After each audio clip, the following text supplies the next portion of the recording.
Florence, the city where the Renaissance was born. Adorned with Michelangelo's works of art and brought to life in Dante's verses, this place has been remembered for its beauty throughout history. But at night, between 1968 and 1985, there was another reality in this city. A shadow roamed the streets, searching for its prey. According to Italian police records, between 1968 and 1985, 16 people, yes, 16 people were brutally murdered, all at night, in a secluded area, in pairs, and the killer disappeared without a trace. The killings seemed random, but there was a pattern. He attacked on new moon nights, preying on couples, then disappearing without a trace. The Italian press gave him a name, the Monster of Florence. Who was this killer? And why couldn't anyone see him? Or were those who saw him no longer able to speak? Were the murders a coincidence? Or the shadow of a dark force? The evidence was scant and the clues frighteningly vague, so this story remains unsolved. It was 1968. On a secluded road just outside Florence, Barbara Locci and Antonio Lobianco were alone in their car. They had come here to spend a romantic night, but as the night wore on, they sensed something was wrong in the silence. The forest seemed shrouded in darkness. No cars or people could be heard, only owls and the occasional rustle of dry leaves. But neither Antonio nor Barbara recognized the shadow coming from the darkness. The killer was there, and he was watching. At first light, the Florence police arrived at the scene, but there was a shock in store for them. The murder weapon had not been found. All the bullets came from a .22 caliber pistol, and this gun would be used again and again for 17 years. The first murder had been committed, but this was only the beginning. The Monster of Florence would keep coming back for years, and he would never be caught.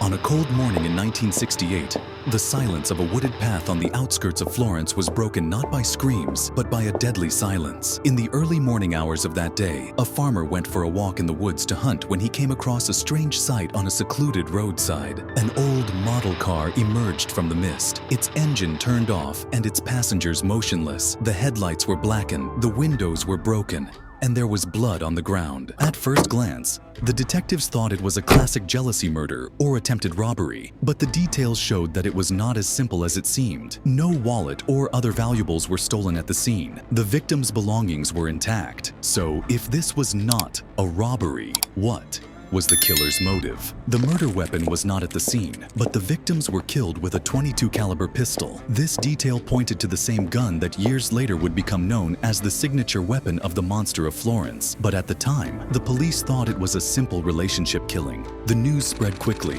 Journalists flocked to the scene. Questions were asked. Photos were taken, but no one realized that this was just the beginning. The detectives were determined to find out who committed this murder, but no one realized that a killer had taken his first step. This murder was just the beginning.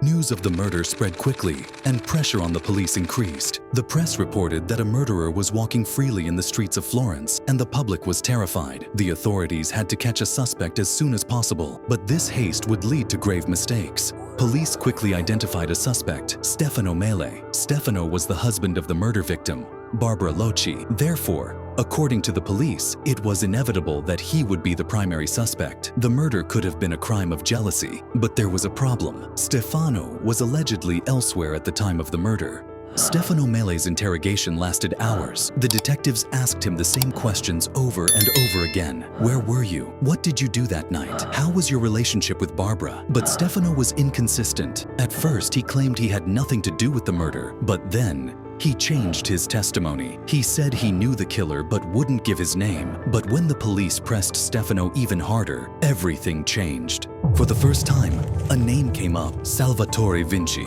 But the police didn't even know if this was the real story behind the murder. When the murders attracted media attention, it was no longer a detective story, it was a media war. The headlines scared the public even more. Is there a monster in Florence? Serial killer or jealousy murder? Who's next? The pressure on the police was mounting, and they wanted to get to the bottom of this as soon as possible. Stefano Mele was found guilty, but there was a problem. The police were not sure if he was the real killer. Stefano later testified that he didn't commit the murder, but that some powerful people forced him to do it. But no one believed him.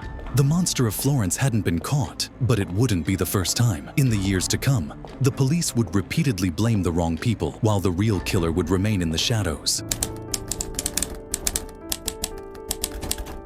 The murders continued, but the police still hadn't found the right man. They had a few suspects, but who was the real killer? Were the detectives unaware of a detail they had missed, or was someone misleading them? The police were faced with a critical error. The murder weapon could not be found. Some documents were missing from the evidence room. No one knew why these files were missing, or had someone deliberately hidden them. The police finally realized that Stefano Mele might be innocent, but it was too late. The real killer was still at large, and the police had the wrong man. Meanwhile, a new name was emerging, Salvatore Vinci. But this was not going to be the real solution either. The press started to cover the events from different angles. Some said there was a serial killer. Others said it was just part of organized crime. But nobody knew what the truth was. The Monster of Florence was still on the loose, and there would be more murders. Time and time again, the police blamed the wrong people, while the real killer remained in the shadows. Justice would never be fully served.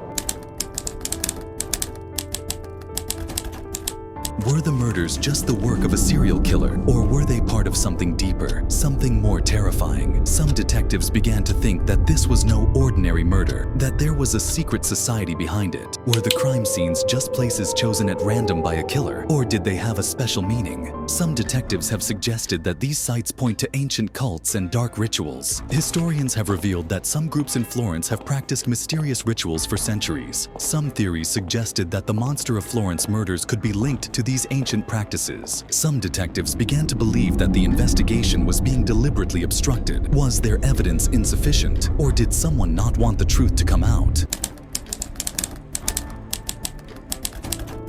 Of course, there were people who saw the killings, but no one spoke or could speak. Everyone was afraid. Some of those who testified soon disappeared. Others chose silence to survive. Some disappeared shortly after testifying. Some were never found again. Others were found days later, their bodies found by chance on the banks of a river or in the woods. But the perpetrator was never identified.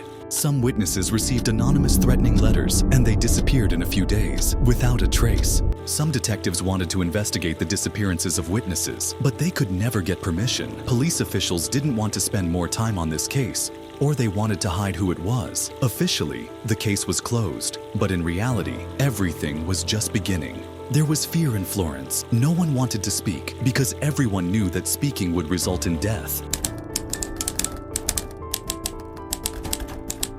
Many years have passed since the Monster of Florence murders. New crimes have been committed, new cases opened, but the case was never solved. The killer has become a ghost in the dusty pages of history. The wrong people arrested over and over again. False accusations, missing evidence, but the real killer was never found. Did someone hide the truth, or was he really someone no one thought of? Detectives pursued this case for years, but at some point, everyone gave up. It was as if the real killer had disappeared into the shadows. Maybe it was all an illusion. Maybe he would never be found. Could it be someone still walking the streets of Florence today? The perpetrator of these murders, perhaps someone who was never suspected. Perhaps he is only a name in history, but in reality, he is still here, among us. The Monster of Florence case has been investigated for many years. Detectives, journalists, historians, and crime experts. Everyone has tried to find the truth behind these murders, but there has never been a definitive conclusion. The case of the Monster of Florence remains one of history's great enigmas.